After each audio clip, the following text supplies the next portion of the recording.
जय हिंद। आज के करंट अफेयर्स जेकेएसएसबी, जेकेपीएसआई, कांस्टेबल नहीं अब होना, सीएचएसएल, सीजीएल के जो जीडी के एग्जाम होंगे उनके लिए इंपॉर्टेंट है। एनटीए सीटीएस का तो है ही है, एफकेट आने वाले उनके लिए भी इंपॉर्टेंट करंट अफेयर्स है। फर्स्ट क्वेश्चन देखिए, आयुर्वेदा कांग्रेस से है, 10th ये सबमिट हुई है वर्ल्ड आयुर्वेदा कॉन्फ्रेंस की। ये देहरादून में हुई है, देहरादून उत्तराखंड में है।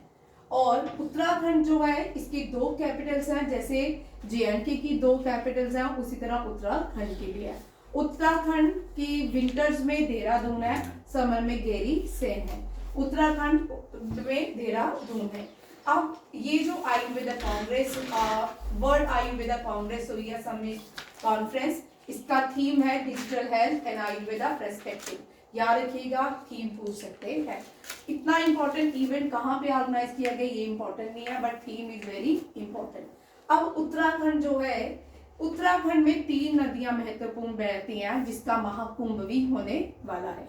ठीक है, ये महाकुंभ उत्तर प्रदेश में होगा। अब यहाँ से क्वेश्चन आता है, कभी कभी आता है कि भारत के कौन कौन से शहर में कुंभ का मेला कौन कौन सी नदियों के किनारे ऑर्गेनाइज किया जाता है। ठीक है, यहाँ पे पहले देख लो, गंगा, ठीक है, यमुना एंड सरस्वती, ये तीनों नदियां मिलके कॉन्फ्लुएंस बनाती हैं। और तीनों नदियां कहाँ मिलती हैं? प्रयागराज। प्रयागराज ओरिजिनली इसका नाम प्रयागराज ही था, फिर मुगल्स ने इसका नाम इलाहाबाद रखा था। ठीक है, तो जो हमारे पुराने पूर्वज हैं, बड़े लोग हैं, वो प्रयागराज ही इसको बुलाते हैं। ठीक है, 3 नदियां मिलती हैं और ये तीनों नदियां ही उत्तराखंड में बहती हैं, ओरिजिनेट होती हैं। ठीक है, कहां से? उत्तराखंड से। गंगा गंगोत्री से। अब गंगा यहां से निकलती है, गंगोत्री, उसको हम भागीरथी गंगा कहते हैं। ठीक है, याद रखिएगा, उसको भागीरथी गंगा कहा जाता है। कोई विलेज का नाम बताएगा जहां से गंगा निकलती है? अलकनंदा है ना, अलकनंदा विलेज है। देवप्रयाग मिलती है। गोमुख, इसका नाम है गोमुख। गंगा ओरिजिनेट होती है गंगोत्री से, गोमुख से। ठीक है, ये भी याद रखिएगा। अब गंगा तो गंगोत्री से भागीरथी। अब ये जब भागीरथी गंगा देवप्रयाग में आती है, देवप्रयाग में एक और नदी आके मिलती है, एक तो गंगा मिलती है, एक अलकनंदा। ये दोनों मिलके यहां से सफर बनता है गंगा का, यहां से चलती है गंगा, ये याद रखिएगा। ठीक है, अब इससे पहले यहाँ पे गंगा तो बन गई, फिर यमुना भी जो है यमुना उत्तराखंड से बहती है, यमुनोत्री। यमुनोत्री से ग्लेशियर का नाम है बंदर पूंछ, बंदर पूंछ। ठीक है, और ये गंगा में जाके मिलती है, ये लार्जेस्ट ट्रिब्यूटरी बनती है गंगा की। कौन? यमुना। ये भी याद रखिएगा। सरस्वती भी यहां से भारत की फर्स्ट विलेज जिसका नाम है माना गांव, माना गांव, यहां से ओरिजिनेट होती है, फिर यहां से अंडर लैंड चले जाती है।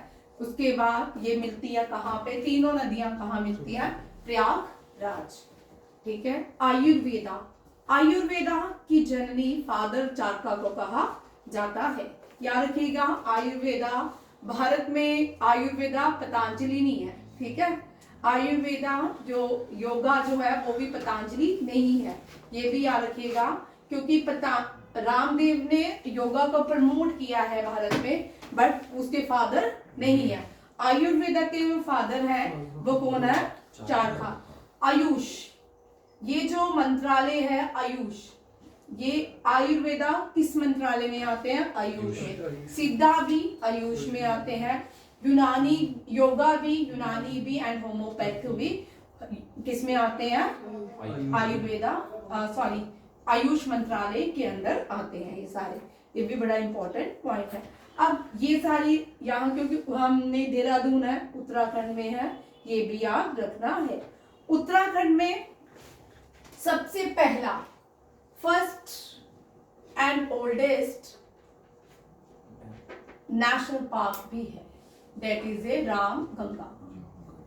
Ramganga previously known as Jim Corbett national park, Jim Corbett national park, ये भी याद रखिएगा। अब इसकी हाईएस्ट जो पीक है वो कौन सी है? नंदा देवी ना, शुक्र है मैंने ठीक बोला, नंदा देवी, ठीक है। उत्तराखंड के नेशनल पार्क याद करने का बहुत अच्छा तरीका है, सबसे इजी भी है और आपको याद भी हो जाएंगे। मैंने आपको नॉर्थ ईस्ट के सारे नेशनल पार्क याद करवा दिया, नॉर्थ ईस्ट के सबसे कम नेशनल पार्क है, ठीक है, स्टेट में 1 या 2 है, ठीक है। उत्तराखंड में जो नेशनल पार्क है वो कौन कौन सा है? Ganga Gangotri national park, Govind national park, ये Ramganga national park, valley of flower national park and Nanda Devi national park. इनमें से कौन सा नेशनल पार्क है? ये यूनेस्को वर्ल्ड हेरिटेज साइट है। नंदा देवी है, नंदा देवी नेशनल पार्क ही यूनेस्को वर्ल्ड हेरिटेज साइट है, ठीक है, याद रखिएगा। वैली ऑफ फ्लोर है कि नंदा देवी, आप मुझे बताओ, ठीक है। उत्तराखंड में भारत का हाईएस्ट माउंटेनरी इंस्टीट्यूट भी है, वो भी उत्तराखंड में है, ये भी याद रखिएगा। पहली विलेज जो भारत की है वो भी उत्तराखंड में है। नेक्स्ट क्वेश्चन देखिए, 2025 कौन आ रहा है भारत में, ये नहीं पता, ठीक है, रिपब्लिक डे परेड पे। ये बड़ा इंपॉर्टेंट क्वेश्चन है। थीम रिपब्लिक डे का जिसका भी फेब में कोई एग्जाम हुआ उसमें रहेगा, ठीक है, रहता है ये थीम। मैंने सारे 20, 24, 23, 22 एंड 21 के थीम इसमें लिखे हैं, ठीक है। थीम है स्वर्णिम भारत, विरासत और विकास। पता नहीं विकास हो रहा है कि भारत में क्या हो रहा है, कोई भी पता नहीं है, ठीक है, इस टाइम हो क्या रहा है, ठीक है। विरासत और विकास, स्वर्णिम भारत, ये थीम है रिपब्लिक डे का। India mother of democracy, theme 2023 का। Participation the common people, theme है ये 2022 का। इंडिया एट द रेट 75, ये थीम है 2022 का, याद रखिएगा। अब रिपब्लिक डे, ये भारत का नेशनल हॉलीडे होता है। अब 3 भारत के नेशनल हॉलीडे होते हैं, कौन कौन से? रिपब्लिक डे, इंडिपेंडेंस डे और हमारे प्यारे बापू जी की बर्थ एनिवर्सरी 2 अक्टूबर, ठीक है। अब देखो रिपब्लिक डे से थोड़ी हिस्ट्री चल जाते हैं, ठीक है। पूर्ण Swaraj,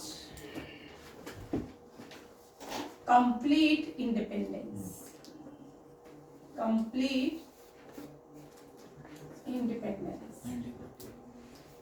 Sajan, who was the viceroy in 1929?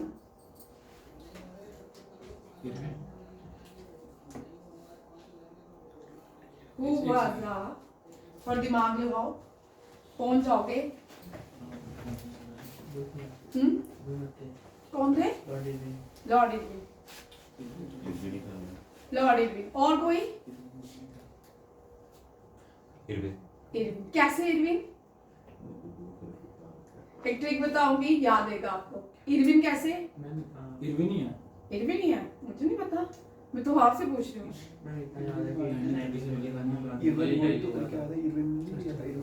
क्या हुआ था? गांधी, गांधी, इरविन। अच्छा भाई सुनो,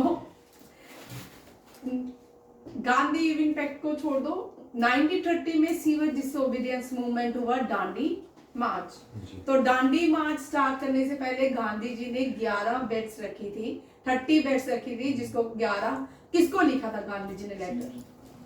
तो वाइसरॉय लॉर्ड इरविन को लिखा था, ठीक है। किसको लिखा था? इरविन। 1930 याद रखिए, सिविल डिसोबीडियंस मूवमेंट स्टार्ट होती है। 1930 के बाद जितनी भी मूवमेंट्स आती हैं वो सिविल डिसोबीडियंस मूवमेंट है। 1930 से पहले नॉन कॉपरेशन मूवमेंट, याद रखिए, सिंपल सा ये भी याद रखना है, ठीक है। और यहाँ पे ये जो 1929 Yuvraj, who was the president of Indian National Congress?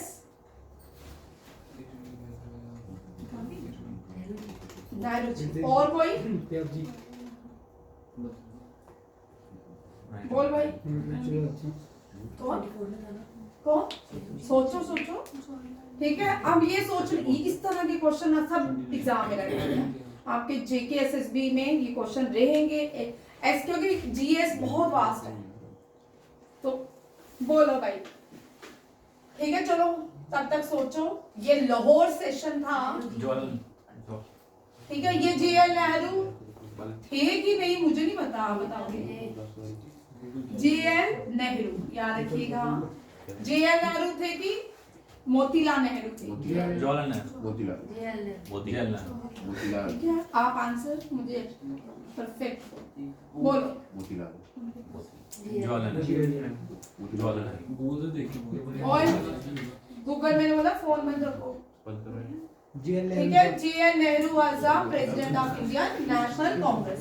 अब यहाँ पे बात की गई कि हम 26 जनवरी 1930 कंप्लीट इंडिपेंडेंस लेके रहेंगे, ठीक है। क्या बोल रहे हैं कि 26 जनवरी 1930 हम इंडिपेंडेंस लेके रहेंगे, बट ये मिशन सक्सेसफुल नहीं हुआ।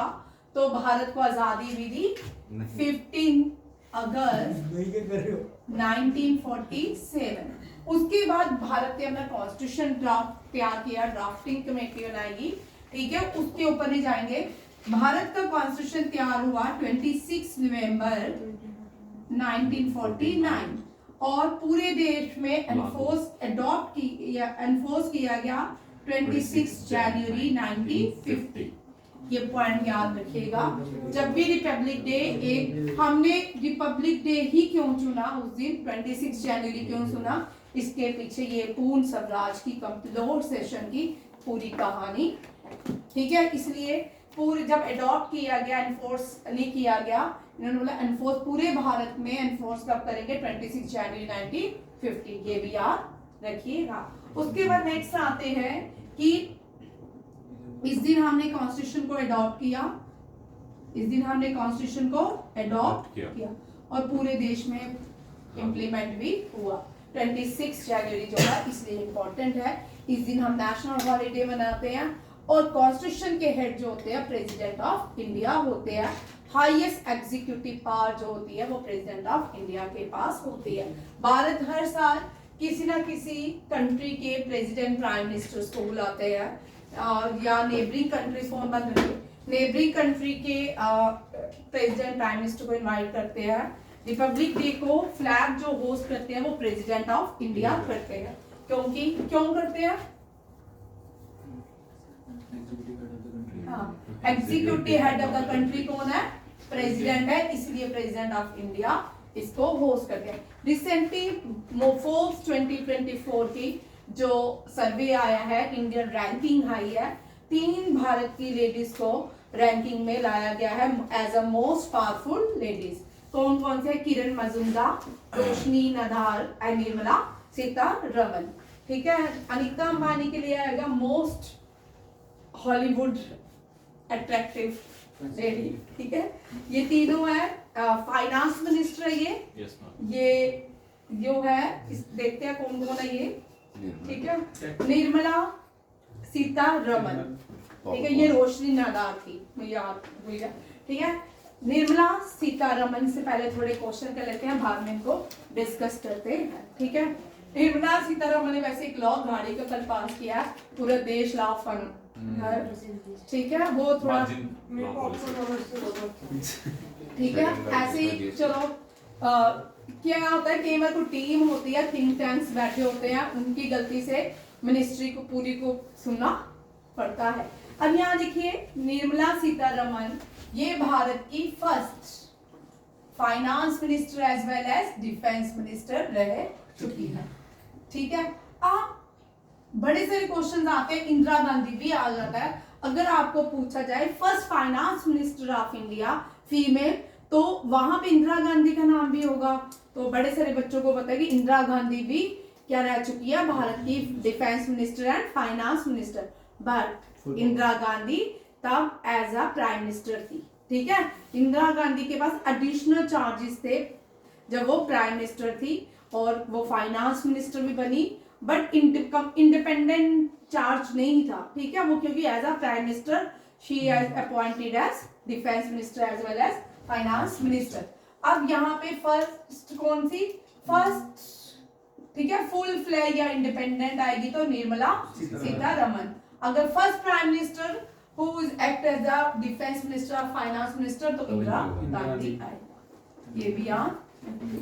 28 रैंक रहा निर्मला सीतारमन का, ये फर्स्ट वुमन है 2019 में भी होल्ड किया है इसने कैबिनेट मिनिस्ट्री में, और 2024 में भी ये कैबिनेट मिनिस्टर है, ठीक है।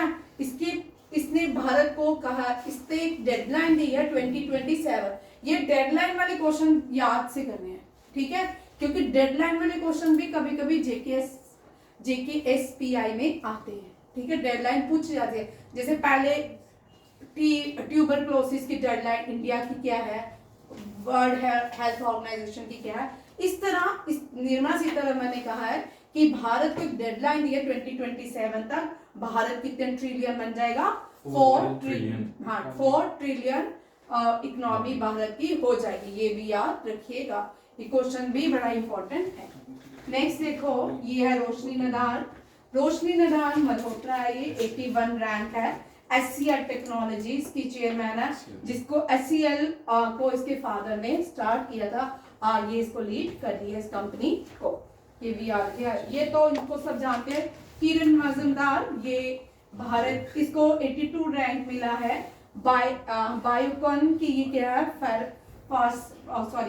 बायोफार्मास्यूटिकल कंपनी की ये चेयरमैन है, और इसको 82 रैंक मिला है। Asia largest insulin facilities provide करती है किरण मजूमदार की कंपनी, ये भी याद रखिएगा। अनिता अंबानी में, ठीक है। नेक्स्ट आता है, ये बड़े इंपॉर्टेंट पॉइंट है, एस जयशंकर, भारत के फाइनेंस मिनिस्टर। भारत की फर्स्ट फीमेल फाइनेंस मिनिस्टर कौन है, निर्मला सीतारमन, है ना।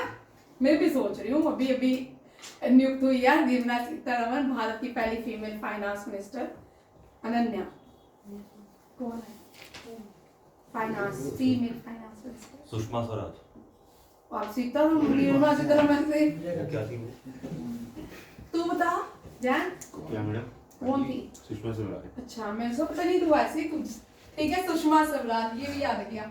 ये देखो Sushma Swaraj, Sushma Swaraj youngest chief minister रह चुकी है दिल्ली की, यंगेस्ट CM दिल्ली की। और अंबाला बस स्टैंड का नाम सुषमा स्वराज बस स्टैंड है, और ये फर्स्ट फीमेल चीफ मिनिस्टर भी है दिल्ली की, Sushma Swaraj, first female chief minister as well as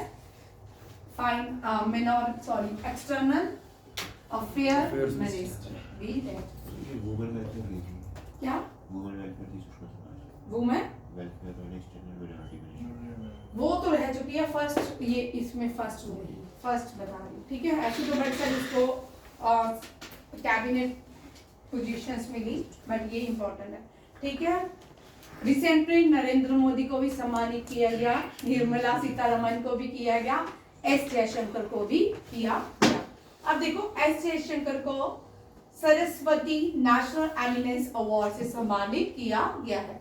Saraswati national eminence award क्या है ये भी देखते हैं, ठीक है। यहाँ देखो, Jaishankar honoured with Shri Chandrasekharan Saraswati national eminent award for public leadership.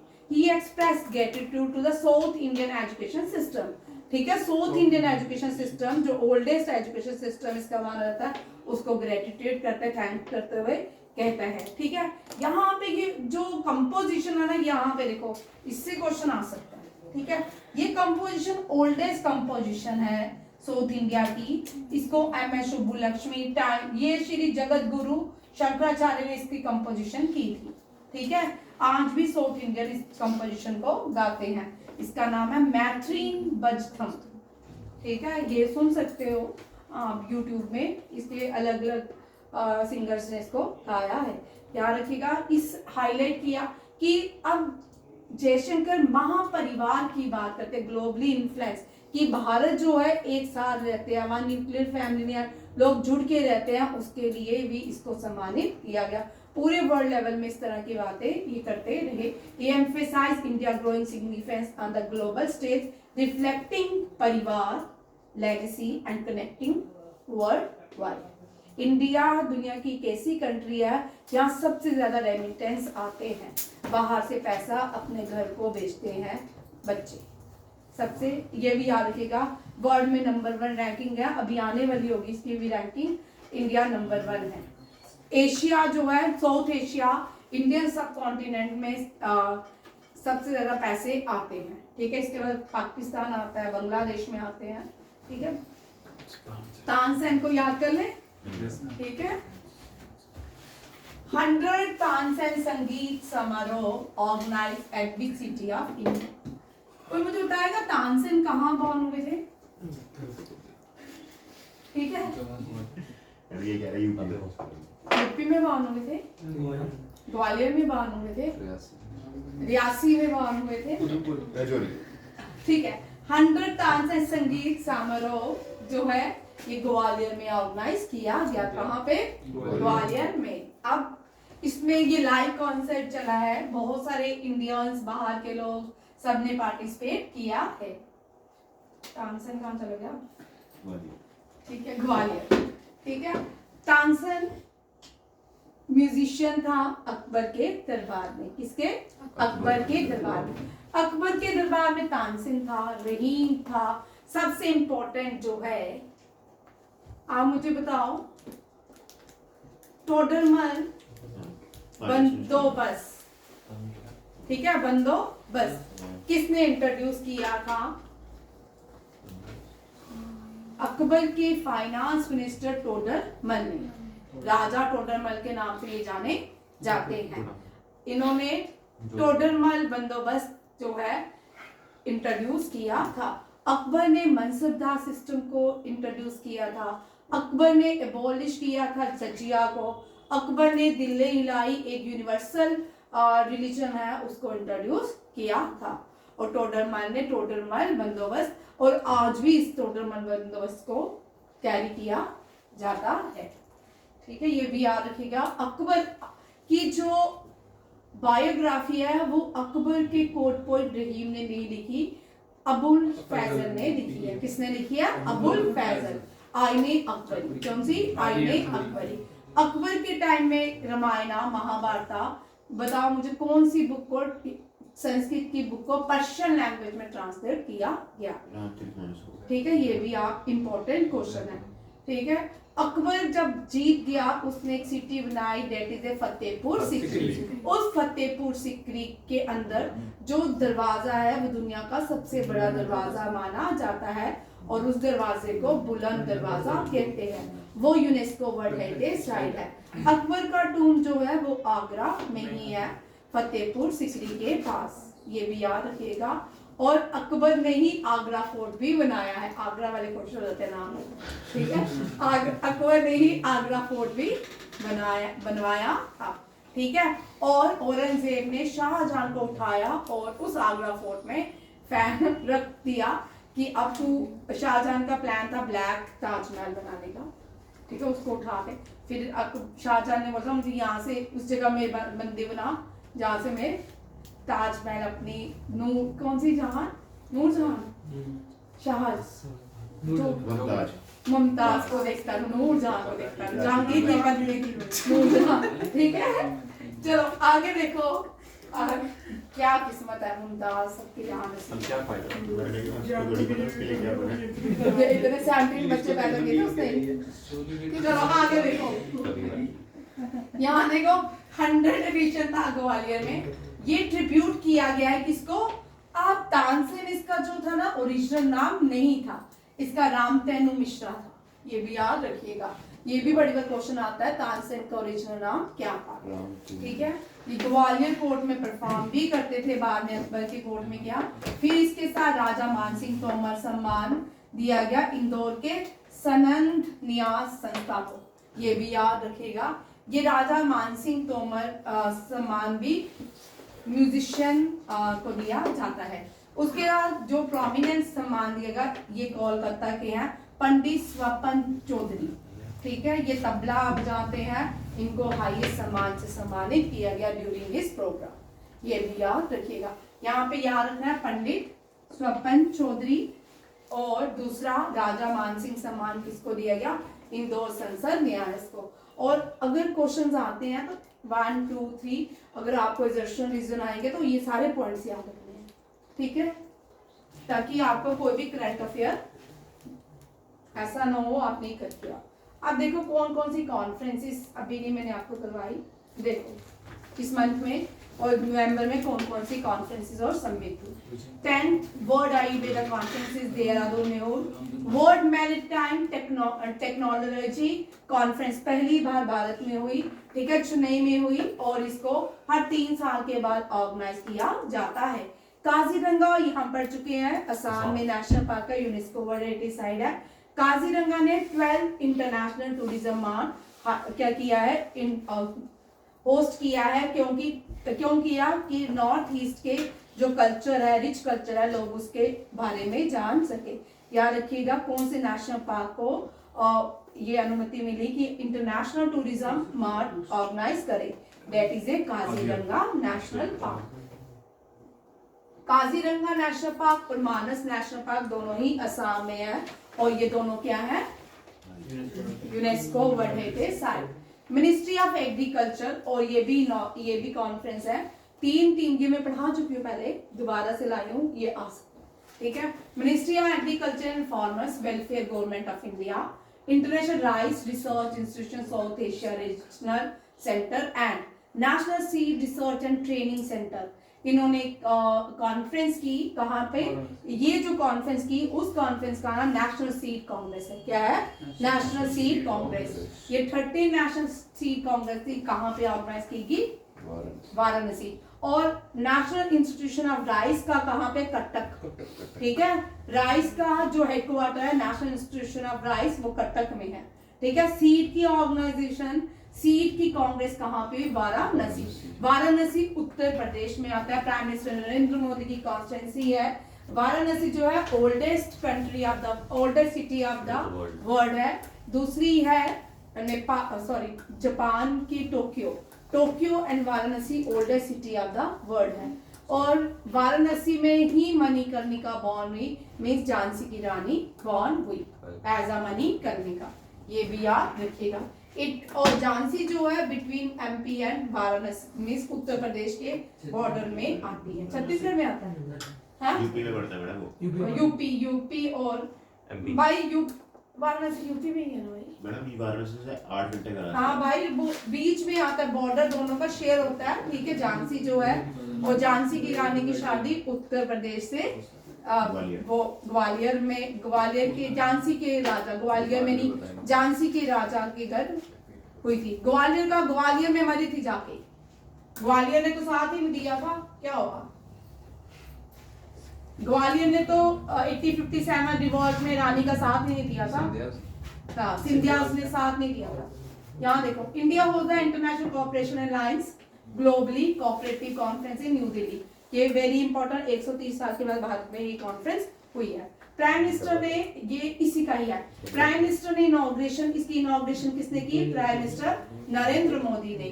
और प्राइम मिनिस्टर ने इसमें लॉन्च किया UN international year of the cooperative 2025, और थीम इसका है cooperative builds prosperity for all, ये इसका थीम है।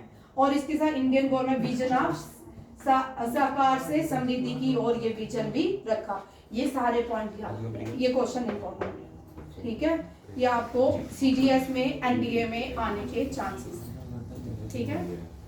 सीडीएस के फॉर्म भर लिए अभी नहीं, ह्यूमन राइट कमीशन, बस, ठीक है, इतनी बात, ठीक है। National human right commission justice V Rama Subramanian को बनाया गया है। जून से ये सीट वैकेंट थी, अब जाके इनको बनाया गया है क्या, chairman of national human right commission.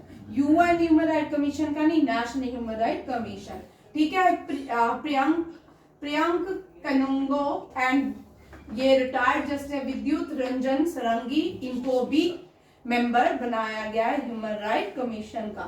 ठीक है। और first human right commission justice Mishra थे। कौन थे? जस्टिस मिश्रा। आगे देखो। ठीक है। नेशनल ह्यूमन राइट कमीशन जो है एक स्टैट्यूटरी बॉडी है, 12 अक्टूबर 1993 में बनाई गई थी। बाद में बातें करना भाई। 3 में बनाई गई थी। फर्स्ट ह्यूमन राइट चेयरमैन जो रहे वो मिश्रा रहे। और यूनाइटेड नेशन ह्यूमन राइट के फर्स्ट चेयरमैन कौन है? एलिनोर रोजवेलेट। याद रखिएगा, ये तो वहां से भी याद होता है। और अब जो current United nation human right commission है वो कौन है? Volker Turk. ये ऑस्ट्रिया से है। ऑस्ट्रिया जो है ये यूरोपियन कंट्री है, इसकी कैपिटल है वीना। ठीक है, ये भी याद रखिएगा। और अभी करंट कौन है? वॉल्कर तुर्क। और इंडिया के कौन बने हैं? S V Rama Subramaniam. 3 इस बार पोस्ट ज्यादा इंपॉर्टेंट है। कंट्रोलर ऑडिट जनरल कौन अपॉइंट हुए हैं? दूसरा चीफ जस्टिस ऑफ इंडिया कौन है? 3 चीजें याद रखिए, लिख लो। ठीक है। CGI, controller audit general and ये कौन बने हैं? ह्यूमन राइट कमीशन के चेयरमैन। ठीक है। Human right commission of India के चेयरमैन। सीजीआई कौन है?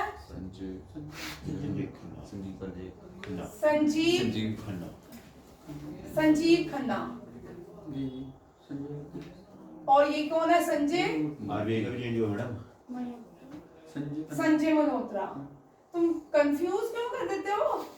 और आरबीआई के जो है बड़े नाम, इन सबके भाई नाम चेक करो इनके। आरबीआई का संजय मल्होत्रा। हाँ, आरबीआई का संजय मल्होत्रा। तभी आरबीआई का संजय मल्होत्रा, उसने ठीक बोला। ठीक है। सीजीआई संजीव खन्ना और कंट्रोलर ऑडिट कौन बना? संजय मिश्रा। संजय मूर्ति की हाँ, संजय मूर्ति है भाई। मिश्रा नहीं, मिश्रा नहीं है, संजय मूर्ति है भाई। नहीं याद है मुझे, संजय मूर्ति है। ठीक है। ये तीनों ही सब संजय हैं। बड़े कंफ्यूज के ट्रिपल के संजय आगे। ठीक है। हाँ, सीजीआई संजीव खन्ना, संजय नहीं है, संजीव खन्ना। और कंट्रोलर ऑडिट जो है संजय मूर्ति एंड आरबीआई के न्यू चेयरमैन। ठीक है, ये भी याद रखिएगा, ये तीनों इंपॉर्टेंट है। आगे देखो, प्रेसिडेंट ने अपॉइंट किया है वी रामा सुब्रमण्यम को अलोंग ये प्रियंक कनुंग एंड विद्युत रंजन सारंगी के साथ। चलो जी, बीमस्टेक। हम बीमस्टेक बोलते हैं कि इनकी वर्चुअल मीटिंग हुई है। ठीक है। हर 2 साल के लिए प्रेसिडेंसी रहती है बीमस्टेक की एक कंट्री के पास। 2 साल से प्रेसिडेंसी किसके पास है? 2022 से थाईलैंड के पास है। ठीक है। उससे पहले श्रीलंका के पास थी, उसके पहले इंडिया के पास थी, उससे पहले नेपाल के पास थी। ये भी याद रखिए आप। 20 से 22 श्रीलंका। ठीक है। 18 to 20 India and 16 to 18 Nepal. ये भी याद रखिएगा। ये टेबल भी मैंने आपको दे दिया। नेक्स्ट क्वेश्चन है, अब यहाँ पे इंपॉर्टेंट है, इंडिया ने पार्टिसिपेट किया। इंडिया के किस व्यक्ति ने पार्टिसिपेट किया और कौन सी मिनिस्ट्री से आता है? जयदीप मजूमदार। जयदीप मजूमदार ये सेक्रेटरी है मिनिस्ट्री ऑफ एक्सटर्नल अफेयर के। इन्होंने BIMSTEC 24 BIMSTEC senior official meeting को लीड किया। ये भी बड़ा इंपॉर्टेंट क्वेश्चन है, आ सकता है। बीमस्टेक वो देश है जो, कितने देश आते हैं बीमस्टेक में? 7, 6 नहीं आते मेरे ख्याल में, तो आता ही नहीं कोई देश। बीमस्टेक में साउथ बीम ईस्ट नेशन भी आते हैं, एशियन कंट्रीज भी आती है, इंडियन सब कॉन्टिनेंट भी आते हैं। अब देखो 6 देश हैं बीमस्टेक के मेंबर। बांग्लादेश, इंडियन सब कॉन्टिनेंट, भूटान, इंडियन सब कॉन्टिनेंट, इंडिया। ठीक है। म्यांमार एशियन देश है, नेपाल भी इंडिया में आता है, श्रीलंका और थाईलैंड भी क्या है, एशियान देश। श्रीलंका एशियान नहीं है, थाईलैंड जो है एशियान देश है। थाईलैंड तो ऊपर आता ना, थाईलैंड बैंकॉक, हाँ ठीक है, ये ईस्ट एशिया में आता है। ठीक है, ये सारे जो देश है ये बीमस्टेक के मेंबर्स है। 6 कंट्रीज है बीमस्टेक की और एस्टैब्लिश 1 2 3 4 5 6 7। ठीक है, 6 जून 1997 में इनके बीमस्टेक बनाया गया था। करंटली इसके चेयरमैन थाईलैंड के हैं। इंडिया सेक्रेटरी जनरल जो है वो इंडियन है, श्री इंदिरामणि पांडे है। ठीक है, इंदिरामणि पांडे सेक्रेटरी जनरल बीमस्टेक के, और जो चेयरमैनशिप है वो किसके पास है, थाईलैंड के पास। और बीमस्टेक की पूरी फुल फॉर्म है bay of Bengal initiative for multi sectoral technical and economic cooperation. 7 south Asian nation and south east Asian nation जो है इसके मेंबर्स हैं, ये भी याद रखिएगा। नेक्स्ट देखिए, अब हम वन लाइनर करेंगे। ट्रंप ने Indian American Sriram Krishnan को अपॉइंट किया है as a policy adviser on artificial intelligence. Trump ने इससे पहले भी भारतीय ओरिजिन के एक व्यक्ति को अपॉइंट किया, अब ये भी भारतीय ओरिजिन के हैं श्री राम कृष्णन, इनको भी as a senior policy adviser appoint किया गया है। ठीक है, फॉर्मर सुप्रीम कोर्ट के जज हैं जस्टिस मदन लोकर, इनको अपॉइंट किया गया है यूएन इंटरनल जस्टिस काउंसिल के लिए। हमने सैटरडे को क्वेश्चन किए थे, यूएन इंटरनल जस्टिस काउंसिल के लिए अपॉइंट किया गया। प्राइम मिनिस्टर को रिसेंटली कुवैत में प्राइम मिनिस्टर गए थे और कुवैत का हाईएस्ट सिविलियन अवार्ड से सम्मानित किया गया मुबारक अल कबीर। ठीक है, एक बार फिर से देख लो प्राइम मिनिस्टर को किन किन से सम्मानित किया गया। 20 अब तक प्राइम मिनिस्टर को 20 देशों के हाईएस्ट सिविलियन अवार्ड से सम्मानित किया गया है।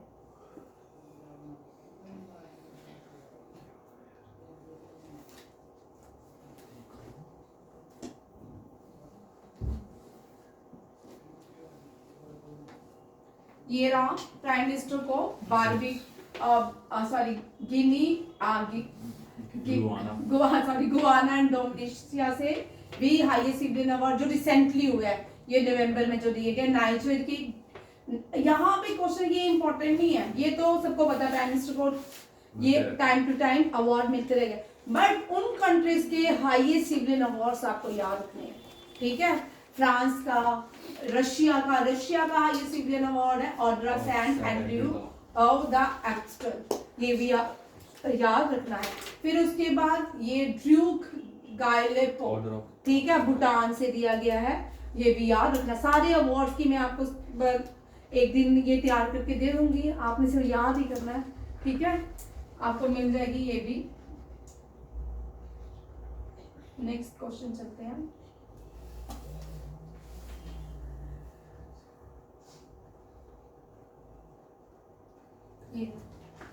अब देखो नेक्स्ट आता है कुवैत का हाईएस्ट सिविलियन मुबारक अल कबीर।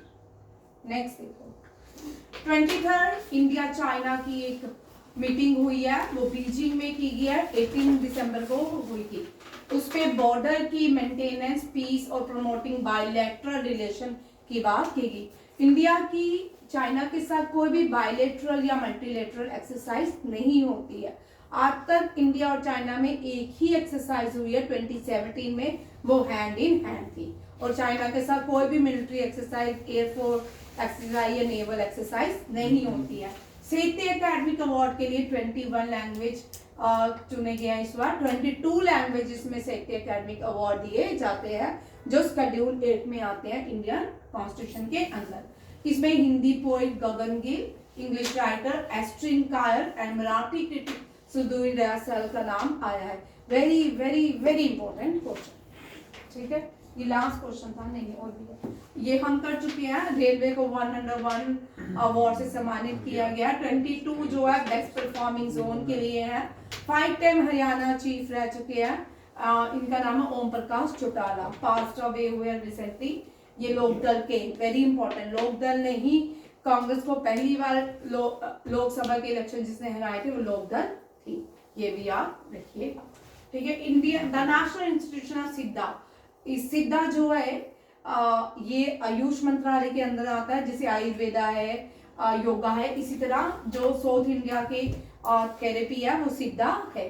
सिद्धा ने गिनीज वर्ल्ड रिकॉर्ड बनाया है कौन सी वर्मम थेरेपी देके। कितने लोगों को दी थेरेपी? 5, 6, 7 लोगों को एक सिंगल सेशन में दी गई। याद रखिएगा, वेरी वेरी इंपॉर्टेंट। ये जो है ये थेरेपी नर्व्स के ऊपर दी जाती है, ठीक है। ये अलग अलग पॉइंट्स को दबाने से दी जाती है। ये थेरेपी सिद्धा ने दी है, वेरी वेरी इंपॉर्टेंट। कल आप मुझे सारे father of Ayurveda, father of सिद्धा, फादर होम्योपैथी, फादर यूनानी, सारे के सारे कमेंट पोस्ट एंड शेयर करें। साथ में कल याद कर भी है करके भी आए।